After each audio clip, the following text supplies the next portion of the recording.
오늘은 그동안 우리가 같이 살펴봤던 욥기를 계속 한번 살펴보려고 합니다. 21장 지난번에 16절을 중심으로 해서 악인의 계획은 나와 판이하다 하는 내용으로 지지난주에 3월 첫 주? 둘째 주였나요? 같이 한번 살펴보는 시간을 가졌고 오늘은 27절부터 34절까지의 내용을 쭉 같이 한번 나누면서 욥이 소발에게 어떠한 생각을 가지고 대답을 했는지, 어떤 변론을 했는지를 살펴보고 그런 부분들을 통해서 또 우리가 어떤 교훈을 받을 수 있는지 이런 부분들도 한번 살펴보는 시간을 가져보려고 합니다. 오늘은 그 27절에 나와 있는 내가 너희의 생각을 알고 너희가 나를 해하려는 괴율도 아노라 하는 이 내용을 중심으로 해서 한번 살펴보려고 합니다. 그래서 오늘 27절로 34절까지를 살펴보기 전에 혹시 기억나시는 거 없나요? 그 숙제가 있었던 거? 점점점? 갑자기 물어보니까 기억들이 안 나시는 것 같습니다. 근데 지난번에 한번 이렇게 살펴보시고 또 숙제로 한번 내드리겠습니다 했던 내용이 있었는데 그 전도서에 나와 있는 말씀입니다. 전도서 7장 한번 같이 찾고 그 부분을 오늘 같이 한번 또 살펴보도록 하겠습니다. 전도서 7장 15절로 18절까지 말씀입니다. 내가 내 헛된 날에 이 모든 일을 본즉 자기의 의로운 중에 멸망하는 의인이 있고 자기의 악행 중에서 장수하는 악인이 있으니 지나치게 의인이 되지 말며 지나치게 지혜자도 되지 말라. 어찌하여 스스로 패망케 하겠느냐. 지나치게 악인이 되지 말며 우매자도 되지 말라. 어찌하여 기한 전에 죽으려느냐. 너는 이것을 잡으며 저것을 놓지 마는 것이 좋으니 하나님을 경외하는 자는 이 모든 일에서 벗어날 것임이니라. 그래서 이 말씀을 한번 나누면서 여기 지나치게 의인 되는 것, 지나치게 악인이 되는 것, 또 지나치게 지혜자가 되려고 하는 것, 또 지나치게 운매자가 되는 것이 어떤 것인지 한번 이렇게 생각을 해 보십시오라는 숙제를 한번 냈었는데 한번 생각을 해 보셨는지 모르겠습니다. 우리가 언뜻 성경들 이렇게 이해하다 보면요, 우리가 보는 생각과 경험들 속에서 덜어는 이해되지 않고 또 오해되어지는 자기 경험대로 바라볼 수밖에 없는 말씀들이 덜어 있습니다. 말씀이 문제가 있는 것이 아니라 우리가 이 말씀들을 이해하지 못하는 것이죠. 우리의 경험으로 보는 것이기 때문에. 그래서 우리가 말씀을 읽거나 신앙생활을 해 나갈 때 우리의 생각들이 버려지고 나의 계획과 나의 뜻들이 버려지고 여호와의 뜻이 온전히 설 수 있도록 내게 말씀이 세워지는 것이 중요하겠죠. 그래서 지나치게 의인이 되지 말고 또 지나치게 악인이 되지 말라. 그러니까 어떤 생각이 드느냐 하면 그냥 적당하게 그냥 그렇다고 세상에 살아가면서 다른 사람처럼 특별히 선하게 살 필요도 없고 그렇다고 해서 다른 사람들처럼 많이 거짓말하거나 또 그렇게 하지 말고 살아라 하는 이런 것으로 이 말씀을 혹은 오해할 수도 있습니다. 그래서 이 말씀은 그런 말씀이 아니라는 것을 우리가 한번 살펴볼 필요가 있는 것 같습니다. 지나치게 의인이 되지 말며 16절에 지나치게 지혜자가 되지 말라 하는 이 말씀에 대한 도움이 될 수 있는 서로 관주가 될 수 있는 평형이 될 수 있는 말씀을 우리가 한번 찾아본다면 이사야서 5장 21절 한번 찾아볼 수 있을 겁니다. 그래서 여기 잡으시고 이사야 5장 21절을 같이 한번 보도록 하겠습니다.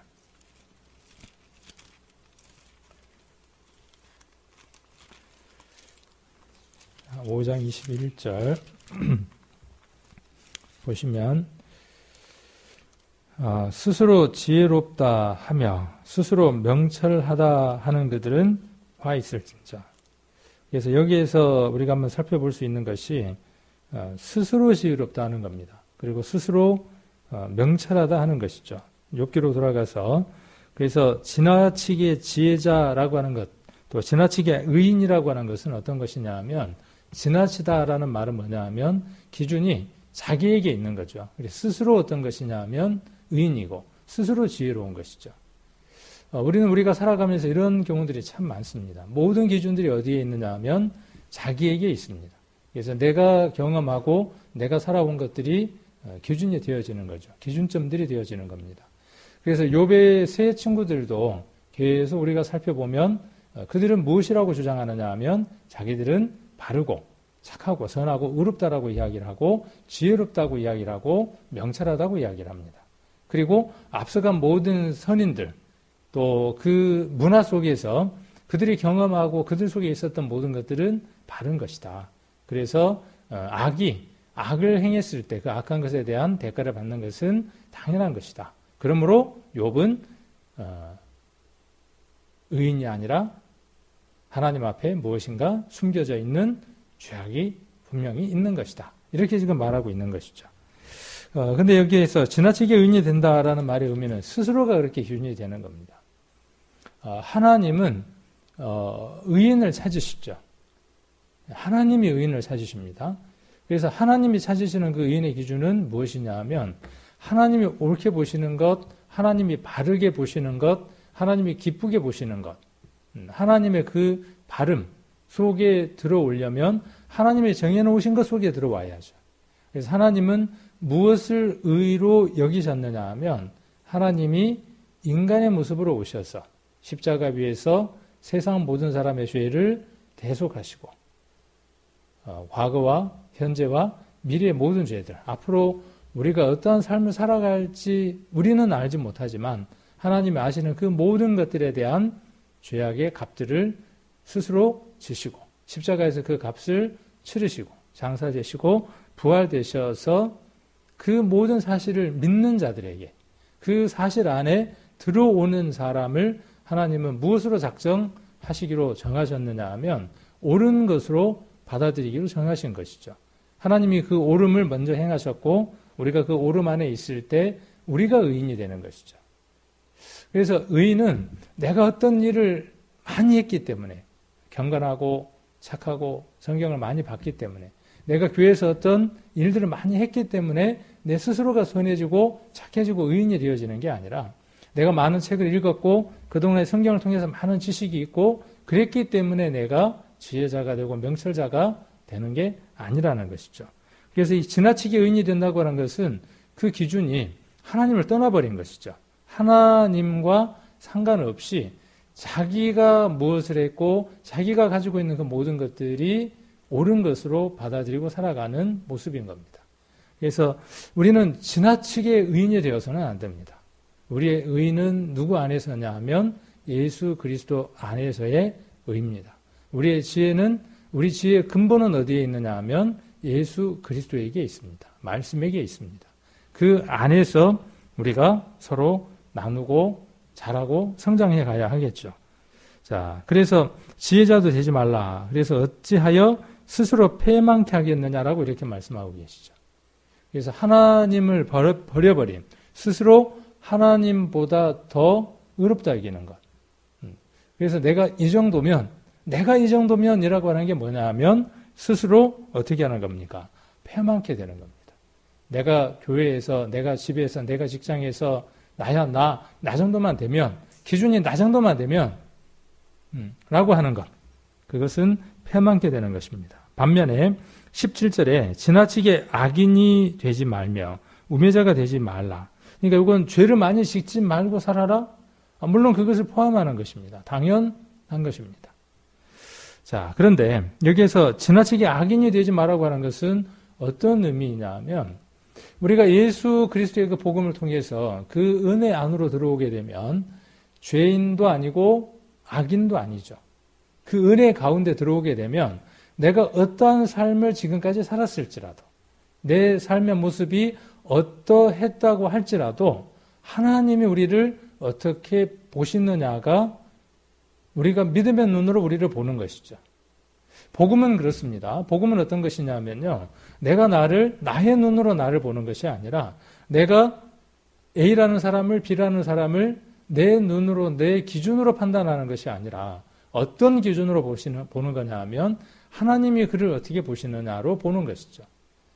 그래서 내가 타인을 그렇게 볼 수 있어야 하고 그 다음 또 내가 나를 어떻게 볼 수 있어야 되느냐 하면 비록 내가 실패하고 실수하고 넘어지고 또 죄 가운데 있다고 할지라도 지금 내가 불편한 마음과 시기와 질투와 온갖 불편한 마음 가운데 내가 가득 사로잡혀 있다고 할지라도 그래서 그것이 밖으로 드러나서 또는 타인에게 어떠한 실수를 죄를 범했다고 할지라도 그랬다고 할지라도 말씀은 어떻게 이야기하느냐 하면 그래 네가 그럴 줄 알았어. 사단은 우리에게 그렇게 이야기를 하죠. 너 그럴 줄 알았어. 너가 몇 조금이나 가겠어. 너가 구원받았다고? 너가 죄를 안 짓는다고? 죄하고 상관이 없다고? 아니야. 너는 죄를 범할 수밖에 없는 존재야. 너 봐. 너 꼬라지 않만 봐봐.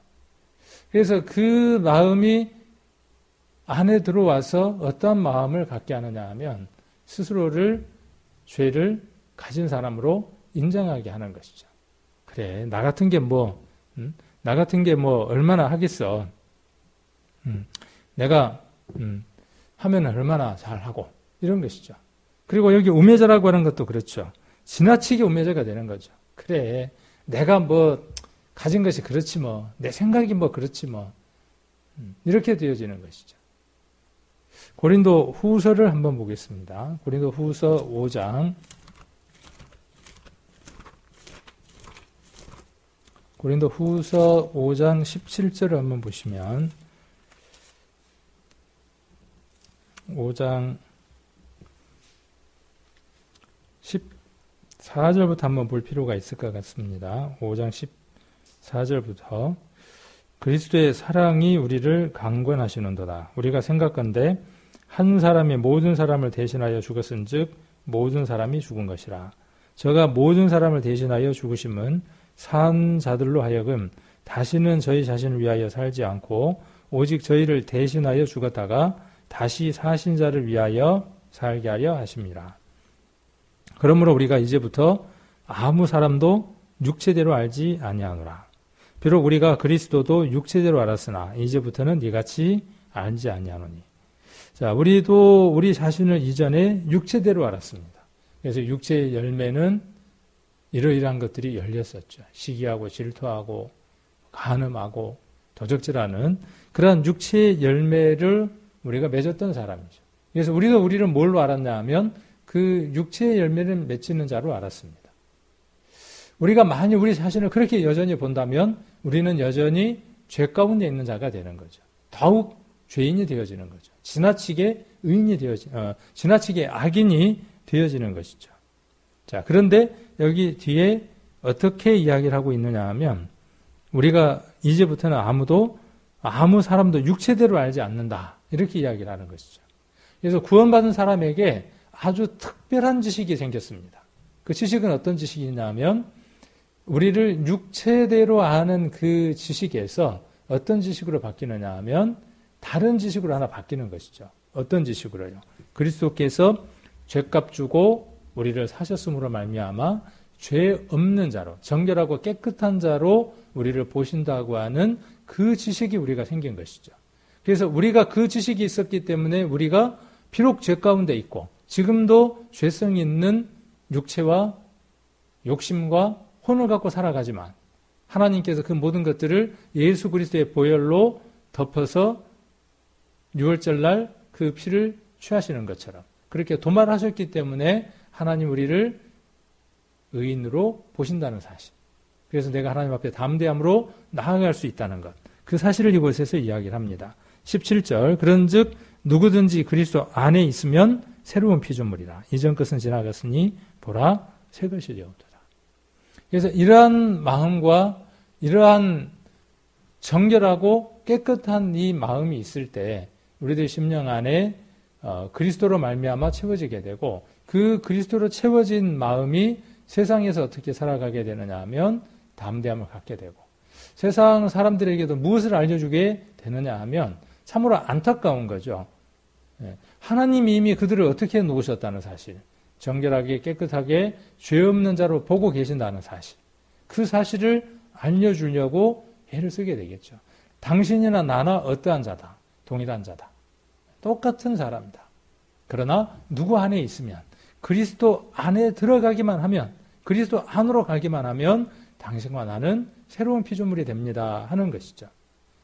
그래서 오늘 이 전도서 7장 15절로 18절에 나와 있는 이 말씀 안에서 지나치게 의인이 된다는 것과 지나치게 악인이 된다고 하는 이 말씀 속에서 우리는 무엇을 한번 살펴봐야 되느냐 하면 복음의 메시지를 살펴볼 필요가 있는 것이죠. 그래서 지나치게 악인이 되었던 성경의 한 인물을 한번 꼽아볼 수 있을까요? 찾아볼 수 있을까요? 지나치게 악인이 되고 지나치게 우매자가 되어서 스스로 기한 전에 죽어버린 사람이 있죠. 우리는 그 인물이 누구인 것을 아느냐 하면 유다인 것을 알고 있습니다. 유다가 예수 그리스도를 팔아버렸던 그것까지도 예수님은 십자가에서 감당하셨죠. 그가 그 사실을 알고 그리스도 안에 있었다면 예수님을 저주하면서 부인했던 그 베드로와 함께 어떠한 사람이 될 수 있었느냐 하면 우리 인생은 그럴 수밖에 없습니다라고 자신을 하나님 앞에 내어놓을 수 있었겠죠. 지나치게 의인이 되어지지는 않았겠죠. 나 같은 놈은 죽어야 돼. 이렇게 되어지지는 않았겠죠. 그래서 우리가 구원받고 난 이후에 우리가 살아가면서도 이 부분들을 참으로 잘 적용해야 될 필요들이 있겠다 싶은 생각이 듭니다. 혹 우리가 마음에 죄악을 품고 있을지라도 그 품고 있었던 죄들이 밖으로 나타나서 관계들이 깨어지고 문제가 되어졌을 때에 그 부분에 있어서 우리가 한번 생각해 봐야 될 것들이 하나님이 여전히 나를 사랑하고 계시다는 것. 나는 비록 서툴고 나는 똑같은 어떤 반복된 실수 가운데 있다고 할지라도 하나님은 내게 넓은 마음으로 기다리고 계신다는 것.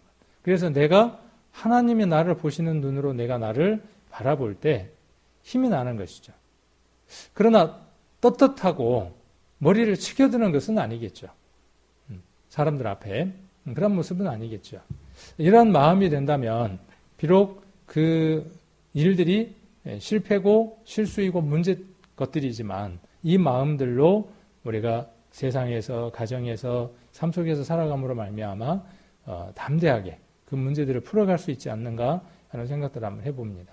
또한 스스로 어떤 공동체나 어떤 삶 속에서 나 정도는 돼야지.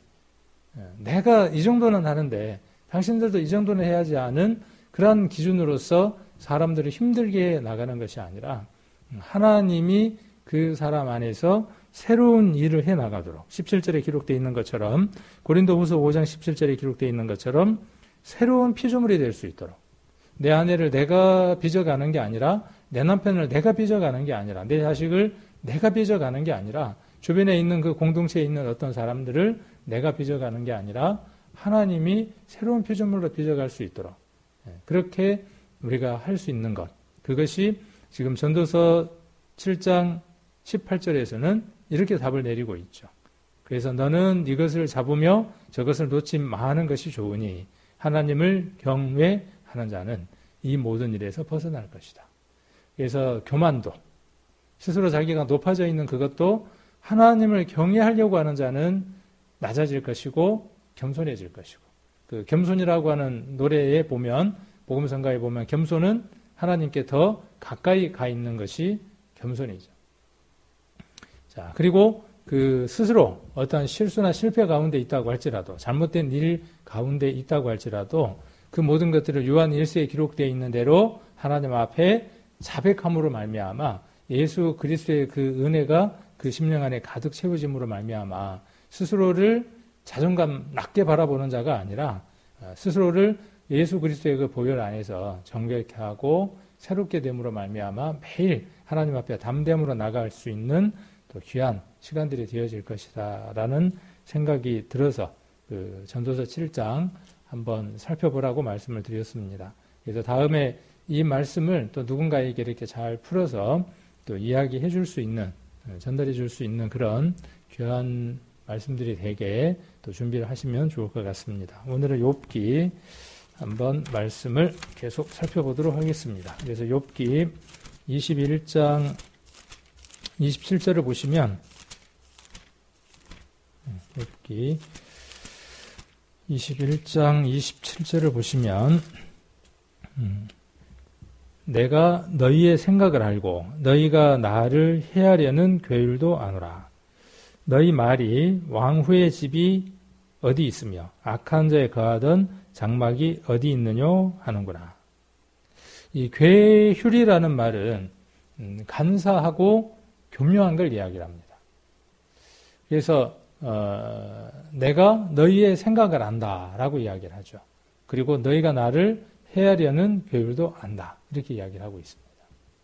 이 대목에서 우리가 한번 생각해 봐야 될 부분들이 있는 것 같아요. 우리들 주변에 친구들이 있습니다. 그 욥에게 세 친구가 있었던 것처럼 저와 여러분에게도 친구들이 있습니다. 가까이 있는 사람들이 있습니다. 그들은 또 여러분들에게 많은 이야기들을 해줍니다. 누구처럼요? 세 친구들처럼 아주 먼 곳에 와서 아주 친하다고 이야기를 하면서 많은 이야기들을 합니다.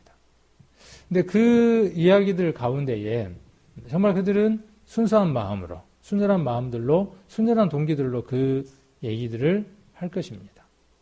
그러나 그들이 하나님 안에 있지 아니하고 하나님의 것으로 가득 채워져 있지 않다면 그 많은 위로와 권면의 말들은 자기 생각이고 자기 경험밖에 되어지지 않는 것이겠죠. 그리고 그것이 무엇이 되어지느냐 하면 괴휼이 되어진다는 것이죠. 이 얘기를 우리에게 한번 적용을 해본다면 우리가 기도 없이 권면하고 기도 없이 교회 가운데에서 어떤 교제를 나누고 내 경험과 내 생각과 내가 가지고 있는 그 지혜들로 말미암아 교제하고 또 나누고 그건 교제가 아니겠죠. 이제 그 상황에서는 자기의 생각들을 이야기를 하는 것이니까 그럴 때에 그것이 무엇이 되어지느냐 하면 그 사람을 해하는 괴휼이 되어지는 거죠. 악한 생각이 되어지는 겁니다. 그러면 동기가 그러면 그런 것이어서 그러냐? 그렇지 않다는 것이죠. 그 사람의 동기도 그 사람의 생각도 어떤 것으로 하느냐 하면 순전하고 좋은 뜻으로 그를 돕기 위해 사는 것이라는 것이죠. 자, 그러면서 이렇게 이야기를 하는 거죠. 욥이 왕후라는 이야기를 하는 거죠. 왕후라는 원어는 존귀한 자라는 뜻이죠. 그래서 악한 군주를 생각해야 되고 친구들은 악한 군주나 악인의 집이 다 패망한다고 말을 하고 있는 것이죠. 반드시 패망한다. 그렇게 이야기를 하는 것이죠. 근데 욥은 지금 뭐라고 이야기하는 것이죠? 세 친구들은 죄를 지으면 죄에 대한 대가를 반드시 치른다. 그건 일반적인 것이다. 이렇게 이야기를 하고 있고 욥은 뭐라고 이야기를 하는 것입니까? 아까 우리가 전도에서 봤던 것처럼 악인이 악을 행했다고 해서 다 아까운 데 죽는 것도 아니더라. 의인이 선을 행했다고 해서 그 선 가운데서 다 잘 되는 것은 아니더라. 세상에는 그렇게 불공평한 일들이 있더라. 하는 얘기들을 지금 욥은 이야기하고 있는 것이죠. 어쩌면 이게 욥기의 주된 내용들이기도 할 겁니다. 이러한 상황들 속에서 우리가 우리들 주변에 있는 세상 사람들로부터 우리가 권면을 얻으려고 하고 지혜를 얻으려고 하고 또 뭔가 도움을 받으려고 하는 그것들이 얼마나 위험한지를 우리가 한번 이 욥기를 통해서 살펴볼 필요가 있죠. 그래서 교회 안에서 정말 말씀 속에서 우리의 삶들을 바라볼 수 있어야 하고 그 속에서 우리가 우리 삶들에 대한 것들을 방향을 잡을 수 있을 때 그때 하나님이 원하시는 길들을 걸어갈 수 있겠죠. 친구들도 그렇고요. 세상 사람들은 어떠한 생각들을 갖고 있느냐 하면 해하려고 하는 마음들을 갖고 있는 겁니다.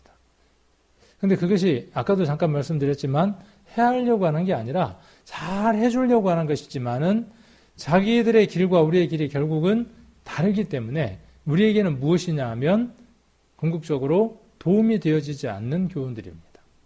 그래서 우리가 가까이 해야 될 사람들, 그 다음에 우리가 마음을 두고 나눠야 될 대상들이 누구인지를 우리는 다시 한번 이 욥기를 통해서 살펴볼 필요도 있습니다. 또 29절로 30절을 한번 보시면 너희가 길 가는 사람들에게 묻지 아니하였느냐? 그들의 증거를 알지 못하였느냐? 악인은 남기워서 멸망의 날을 기다리움이 되고 멸망의 날을 맞으려 끌려 나감이 된다 하느니라. 욥은 길 가는 사람들도 악인이 죽은 후 최종적 심판을 받으리라는 것을 알지만 그가 세상에서 편히 죽는 일이 있음을 말하려고 하는 것이죠. 그러니까 어떠한 사람들도 무엇을 아느냐 하면 그렇게 악인들이 멸망의 날에 심판받기 위해서 남겨져 있는 일도 있다. 이렇게 알고 있다는 거예요. 그러면서도 욥은 어떻게 이야기하느냐 하면 그들이 세상을 살아가면서 어떻게 살아간다는 것이죠. 편안하게 죽을 때까지 뭐가 없이 고통 없이 그렇게 잘 죽어가더라는 것이죠. 우리가 지난번 주일날 그 심판에 대한 것들을 한번 살펴봤었죠. 성경 안에 심판들은 여러 심판들을 갖고 있습니다. 그래서 어느 열국이 어느 나라가 하나님 앞에 잘못된 일들을 행했을 때 하나님이 그 이웃 나라를 들어서 심판하시는 그 심판도 있고, 그러니까 심판이라고 하는 그 단어가 앞뒤의 내용과 성경 전개 속에서 어떻게 쓰여졌느냐는 것에 따라서 다양한 의미들을 갖고 있는 것이죠. 우리는 우리의 삶들을 살아가면서요, 우리가 신앙생활을 해나가면서 우리의 삶에 대한 심판들을 받습니다. 이럴 때에 이야기할 때 그 심판은 징계에 가까운 단어가 되겠죠. 그리스도인들이 살아가면서 우리가 지금의 어떤 시간들을 살아가면서 착하게 하나님 앞에 하나님 뜻에 합당하게 살아간다면 하나님께서 그 일들에 대해서 복을 주실 것이고, 우리의 삶들이 그릇되다면 하나님이 그 그릇된 것들에 대해서 하나님이 징계를 내리실 겁니다. 어떠한 모습인데 그 일들을 하실 것이죠. 그래서 그 징계라고 하는 것을 그렇게 심판하신다라고 이야기할 수도 있을 겁니다. 그래서 그 심판이라고 하는 단어들을 우리가 잘 이해할 필요가 있겠죠. 그래서 그 사망에서 생명으로 옮기는 심판, 그 심판이 우리에게 한 번 있었죠. 언제 있었냐 하면 갈보리에서 한 번 있었죠. 그래서 예수 그리스도와 함께 죽고, 한 번 죽는 것은 하나님이 사람에게 정하시는 것이다 그랬으니까 우리가 그날 한 번 죽은 것이죠. 그 심판을 받았고 그리스도와 함께 부활할 때 우리가 의인으로서의 부활이 이루어진 것이죠.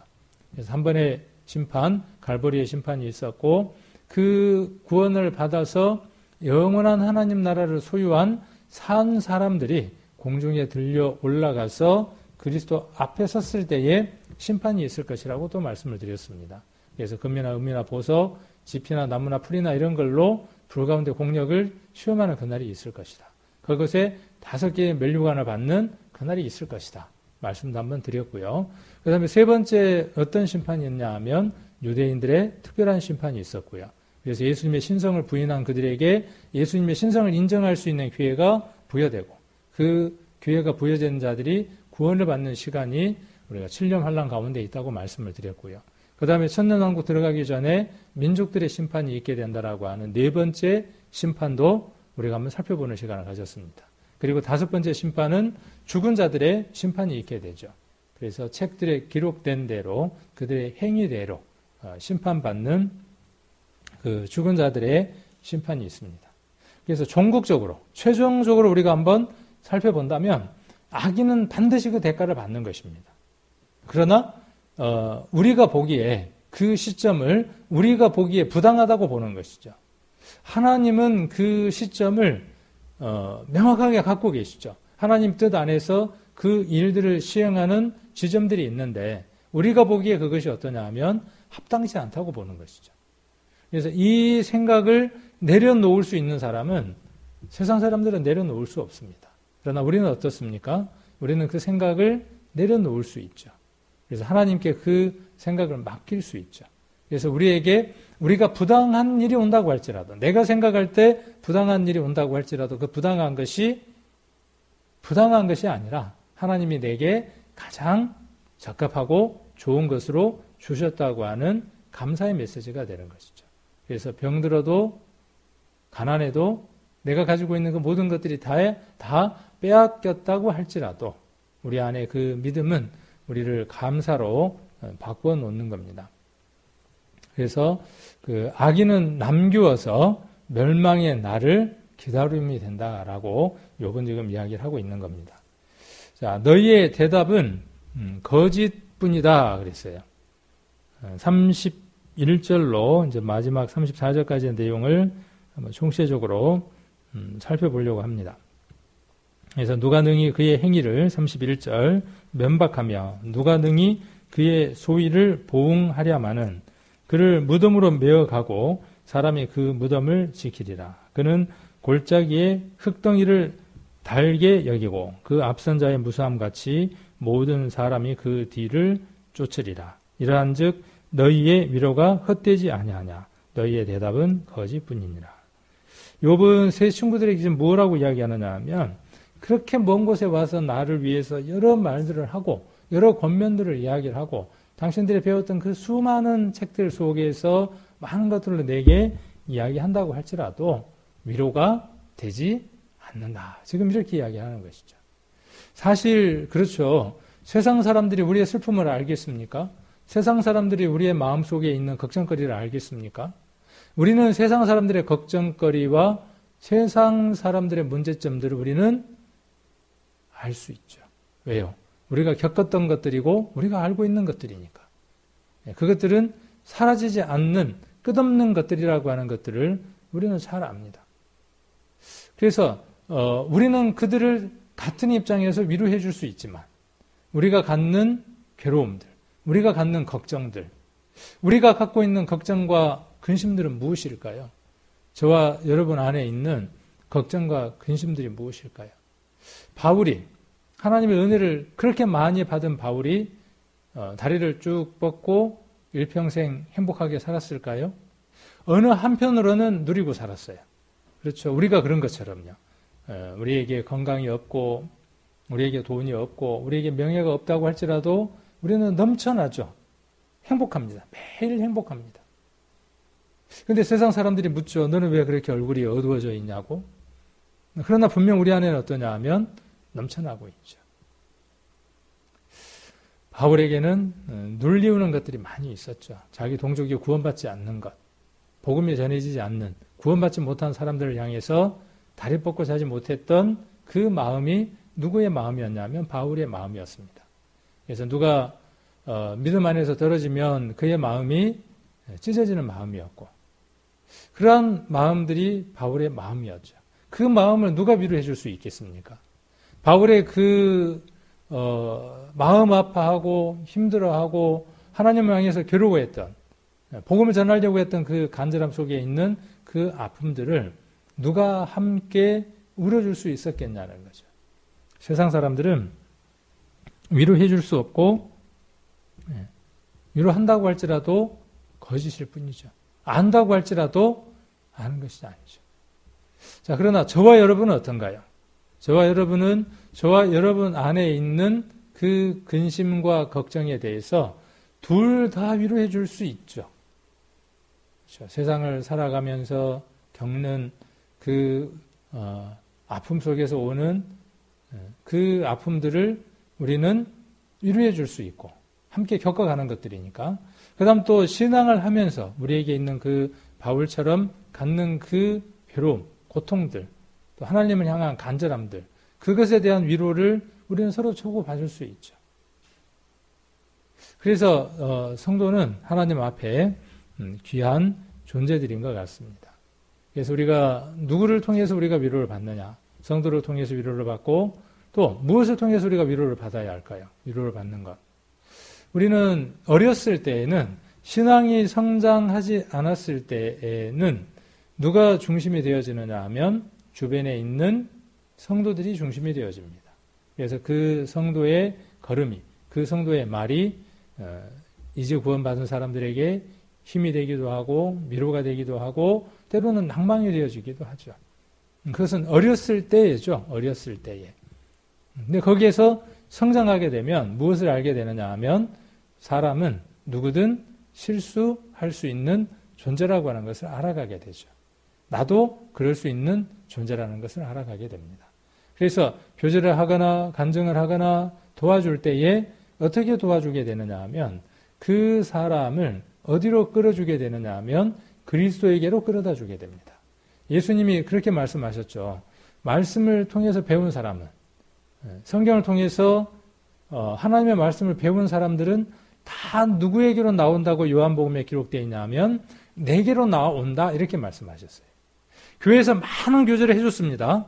그리고 교제에서 많은 시간을 가졌어요. 근데 그 성도가 누구누구라고 하는 사람의 이름만 계속 이야기하고 그 사람을 중심으로 해서만 뱅글뱅글 모여든다면 그것은 그 사람의 교제와 방향들이 문제가 있는 것이죠. 그 가르침, 훈계, 그 모든 것들이 누구를 향한 것이 되어져야 되느냐 하면 그리스도를 향한 것이 되어져야죠. 오늘날 신천지라든지 많은 그런 교단들이, 교단이라고 말할 수가 없겠네요. 그런 집단들이 문제를 일으키는 것이 무엇이냐 하면 성경을 통해서 방향을 누구에다가 잡는 것이냐 하면 교주나 사람에게다가 잡는 것이죠. 그래서 이익의 도구로 성경을 사용하는 것이죠. 우리가 부족할지라도 우리의 경험들이나 우리의 좋은 경험, 좋지 않는 여러 가지 그 경험들을 통해서 실패나 또 하나님 앞에 승리했던 부분들을 누구로 말미암는 것인가 하는 것들을 알려줌으로 말미암아 그들이 누구 앞으로 나올 수 있도록요. 예수님을 만날 수 있도록 그 예수님을 만나기 위해서는 말씀을 읽어야 한다는 것. 하나님과 가까이 해야 된다는 것들을 알게 해서 스스로 그들이 무엇을 보게 해야 됩니까? 말씀을 읽게 해야 되는 것입니다. 목사가 해야 되는 일 가운데 가장 귀중한 일이 그 일이겠죠. 가장 먼저 해야 될 일들이 그 일이겠죠.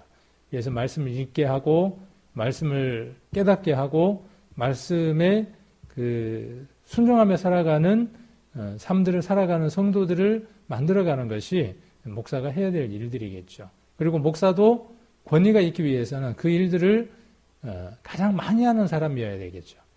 하나님 앞에 많은 말씀을 보고 많은 시간들을 들여서 살아가는 사람, 그리고 그 말씀에 순종하며 살아가는 사람, 이제 그러한 사람이 되어져야 되겠죠. 그리고 그러한 삶으로 성도들을 도울 수 있도록 하는 것이 교회 안에 또 직분이나 각 구역의 장들이나 먼저 구원받은 사람들의 해야 될 일들이다라는 생각들을 한번 해봅니다. 악인이 살아있는 동안 그 앞에서 그의 행위를 면박하고 그의 행위에 대해 보응할 수 있는 자가 없겠지만 악인은 평안히 무덤에 묻히며 그의 장례식에는 많은 사람들의 행렬이 그의 앞과 그의 뒤에 있을 것이며 또 많은 사람이 그런 길을 밟을 것이다. 이와 같이 악인이 세상에서 평안히 살다가 평안히 죽는 경우들이 종종 있다. 그러나 죽음 후에는 반드시죠. 하나님의 최종적인 심판이 있을 것이다. 악인은 때때로 형통한 것 같다. 그는 장수하고 세력이 강하다. 그의 자녀들은 번창한다. 오늘날로 말하면 그들은 진학도 잘하고 취직도 잘하고 그의 사업도 번창하며 그는 물질적 유여함을 누린다. 또 그는 평안한 임종을 한다. 그는 참으로 형통한 것 같다. 그러나 우리는 악인의 형통을 부러워하거나 불평하지 말아야 한다. 잠언 한번 같이 보시겠습니다. 잠언 23장입니다. 이 말씀들도 우리가 같이 나누고 또 살펴봤던 말씀이기도 한 것 같습니다. 17절, 18절을 보시면 잠언 23장 17절, 18절 내 마음으로 죄인의 형통을 부러워하지 말고 항상 여호와를 경외하라. 정령이 내 장래가 있겠고 내 소망이 끊어지지 아니하리라. 그러니까 우리가 할 일은요 항상이죠. 항상. 배가 어디에 있어야 되느냐 하면 배는 항상 어디에 있어야 되느냐 하면 물에 있어야 하는 것이죠. 물론 간혹 수리하기 위해서 육지로 올라오지만 그건 특별한 경우고 수리를 받고 나면 배는 어디에 있어야 되느냐 하면 항상 어디에 있어야 되느냐 하면 물 위에 배는 있어야 합니다.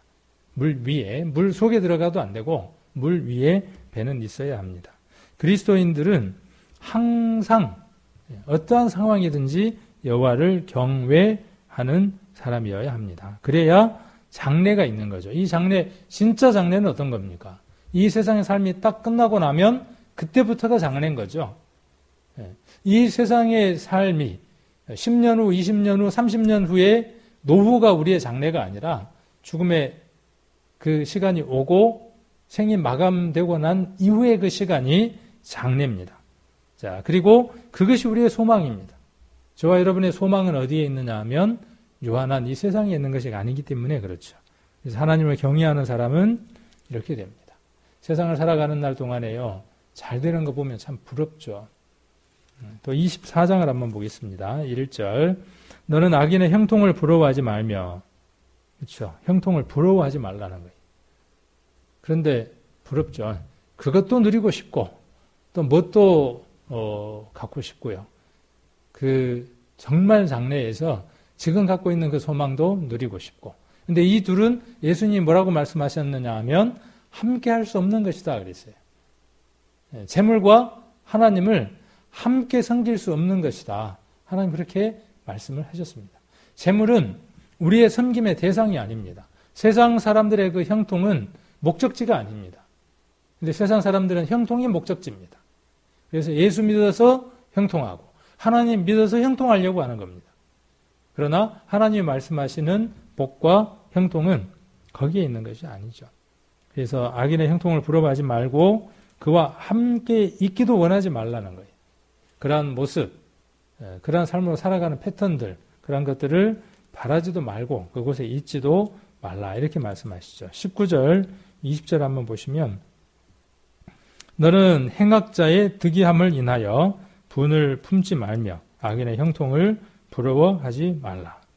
대저 행악자는 장래가 없겠고 악인의 등불은 꺼지리라. 이렇게 말씀하고 계시죠. 우리는 그 마지막 종국이 끝이 어떻게 날 것인지 너무나 잘 알고 있습니다. 자, 악인은 불경건하며 그는 하나님을 두려워하지 않고 하나님을 알기를 원치 않는다. 그는 하나님께 예배드리거나 하나님께 기도하지도 않는다. 또 그는 하나님을 경외함이 없기 때문에 온갖 죄악된 일을 행한다. 그런데 그 하나님을 모르는 사람들은 당연히 그렇지만 하나님 이름을 부르는 사람들 가운데에도 어떻습니까? 왜곡되거나 잘못 적용을 하게 되면 세상 사람들보다 더한 죄 가운데서 살아가게 되죠. 얼마 전에 신천지에서 이렇게 탈퇴한 사람들의 그 증언들을 들어보니까요, 무엇까지도 불사하라고 이야기하느냐 하면 육체적인 접촉을 가져서 그 사람을 교회 안으로 끌어들일 수 있는 기회가 된다면 그것도 불사해라. 또 불사하는 사람들도 있다고 합니다. 그러면 무엇 때문이냐 하면 그들이 그 하나님 나라에서 영원히 살 수 있는 그것을 취하기 위해서 그 불의한 것도 하나님이라고 하는 이름으로 전도를 한다고 하는 그 명목으로 합리화하고 있다는 것이죠. 그들은 더 악한 자이며 하나님 앞에 더 크게 심판을 받을 사람들이죠. 그러나 우리는 하나님을 경외하고 의롭고 선하게만 살아야 하는 겁니다. 이건 세상 사람들은 이렇게 살 수 없는 겁니다. 우리가 오해하지 말아야 할 것이 무엇이냐면요, 우리에게만 하나님 뭐라고 말씀하시느냐 하면 내가 거룩하니 너희도 거룩하라고 말씀하시는 겁니다. 우리에게만 하나님 뭐라고 말씀하시느냐 하면 의롭고 선하게 살라고 말씀하시는 겁니다. 개를 보고 개같이 살지 말고 사람처럼 살아라 그렇게 말하는 사람은 없죠. 사람이 개처럼 살아가니까 개같이 사니까 사람에게 뭐라고 이야기하느냐 하면 너 사람처럼 살아라 그렇게 말하는 것이죠. 우리 구원받은 그리스도인들은 사람이 아닙니다. 구약에 많이 기록되어 있는 그 표현처럼 하나님의 사람이라고 표현하고 있습니다. 하나님의 사람은 어떠한 사람이어야 되느냐 하면 하나님과 동행하는 삶을 보여야 하는 사람들이죠. 하나님이 우리를 이 세상에 인간의 모습으로 오셔서 죽음으로 맞바꾸셨죠. 자기의 모든 그 피와 몸을 찢겨주심으로 말미암아 값주고 우리를 그분의 것으로 하나님의 사람으로 사셨습니다. 그렇게 사신 이유가 세상 사람처럼 살았던, 세상 사람으로 살았던 하나님의 사람이 아니라 세상 사람으로 살았던 그 삶을 지속적으로 계속 살아가라고 하나님이 값주고 사신 것이 아니라 누구의 삶을 살아가라고요? 하나님의 사람으로 삶을 살아가라고 하나님의 사람으로 하나님이 값주고 사셨다는 것이죠. 우리는 욥기를 통해서 그 악인의 삶들을 우리가 바라보면서 이런 부분들을 한번 생각해 볼 필요가 있습니다. 디도서를 한번 보겠습니다. 신약성경 디도서 같이 한번 보시겠습니다. 2장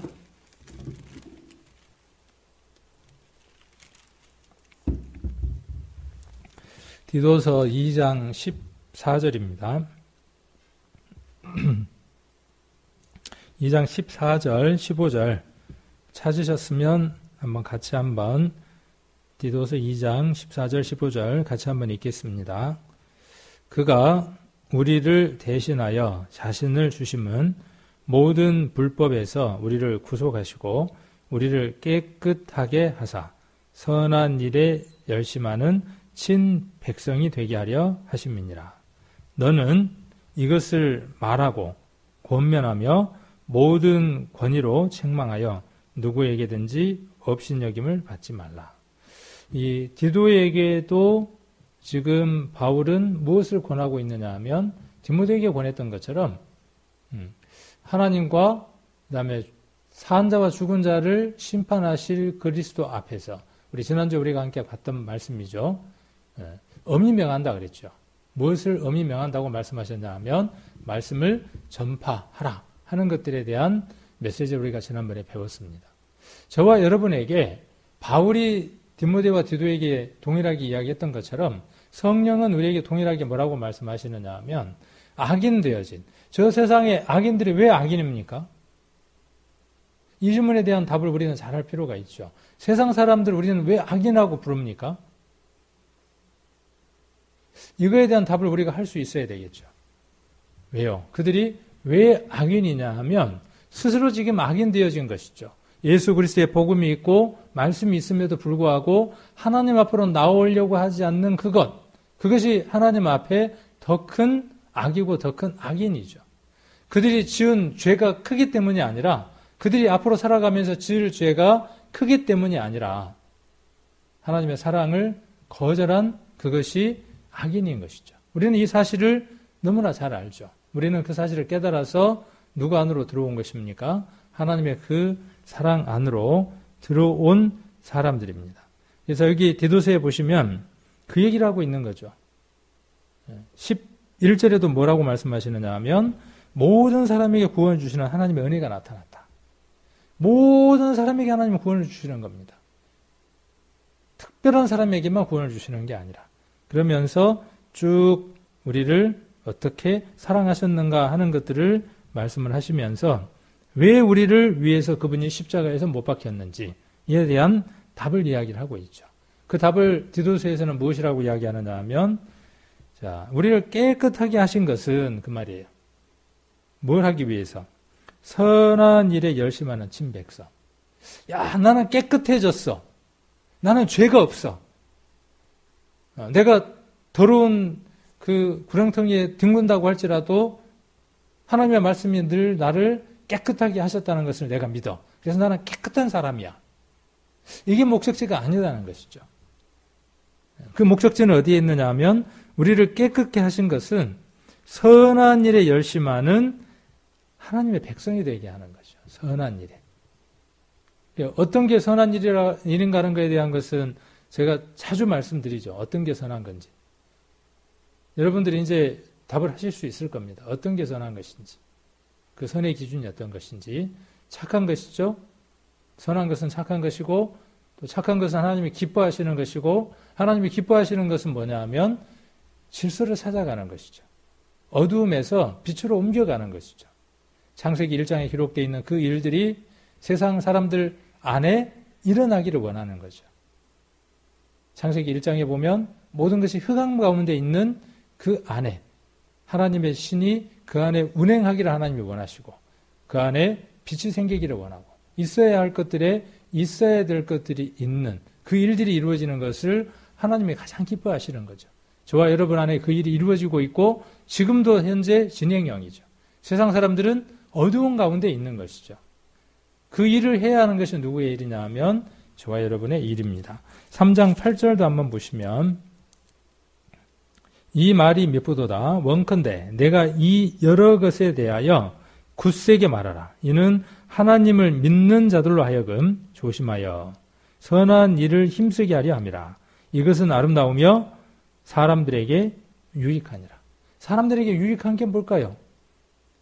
코로나를 낫게 해서 코로나 치료제를 만들고 백신을 만들어서 그렇게 하는 것도 사람에게 유익한 것이겠죠.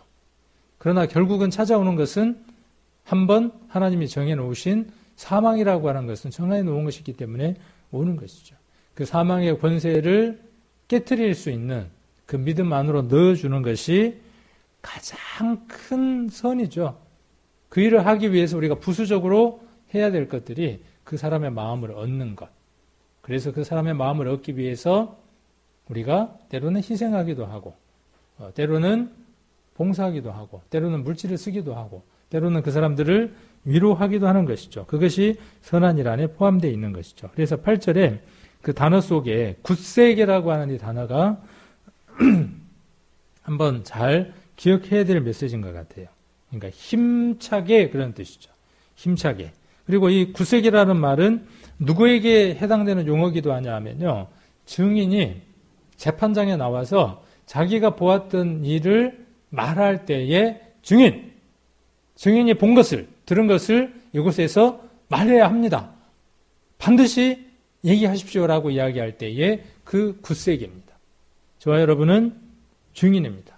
그래서 굳세게 말을 해야 하고 이는 하나님을 믿는 자들로 하여금 조심하여 선한 일을 힘쓰게 하려 하는 것이죠.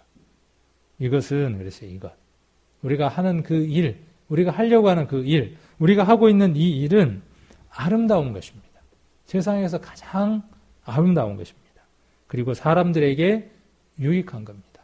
저와 여러분이 세상 사람들에게 하나님의 심판이 있습니다. 머지 않았습니다. 이 지구의 심판도 세상의 심판도 머지 않았지만 당신의 심판도 머지 않았습니다. 그 심판은 바로 죽음입니다. 당신은 언젠가 죽음을 맞이하게 되어져 있습니다.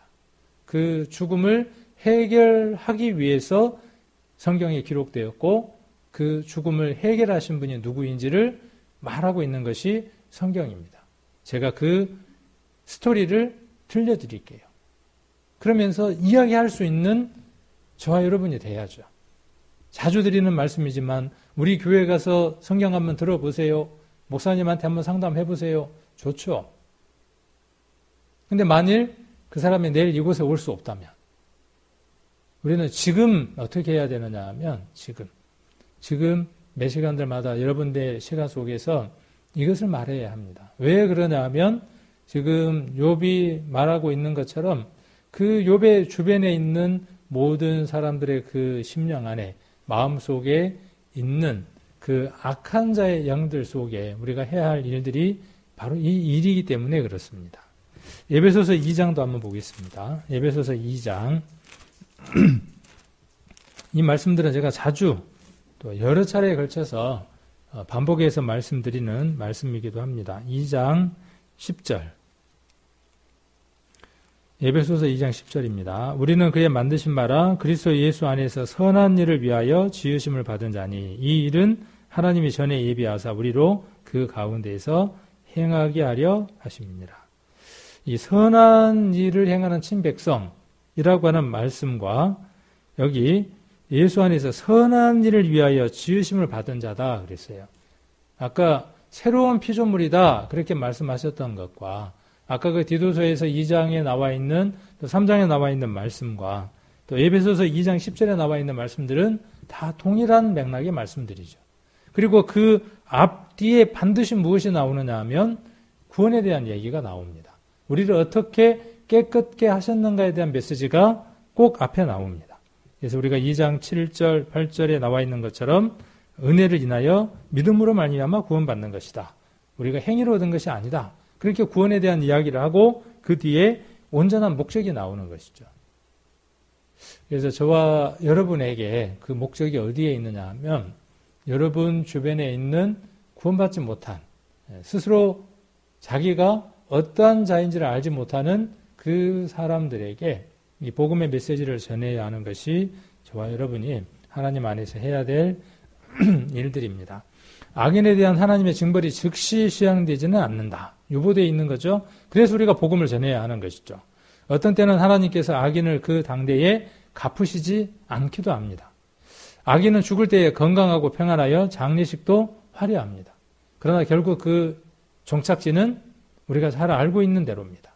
그러니까 잘 됐다가 아니라 그 전에 화려하게 잘 사는 사람들에게도 복음을 전해야 하는 것이죠. 그러나 우리는 악인이 하나님의 심판을 받을 것을 안다. 그러므로 때때로 땅 위에 이루어지기도 한다. 그러나 만일 그것이 이루어지지 않을지라도 하나님께서는 마지막 심판을 예비하셨고 그날에 악인에 대해 공의로 심판하실 것이다.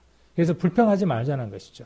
우리가 살아가는 삶의 모습이 세상 사람들과 비교했을 때에 세상 사람들에 있는 것 모든 것들을 다 갖지 않았다고 할지라도 이 세상에 없는 모든 것을 우리는 가졌기 때문에 그것을 가지지 못한 사람들에게 이 복음을 전하는 것을 우리가 귀한 사명으로 여기고 복음을 전할 수 있는 그런 삶들을 살아가는 저희들이 되셨으면 합니다.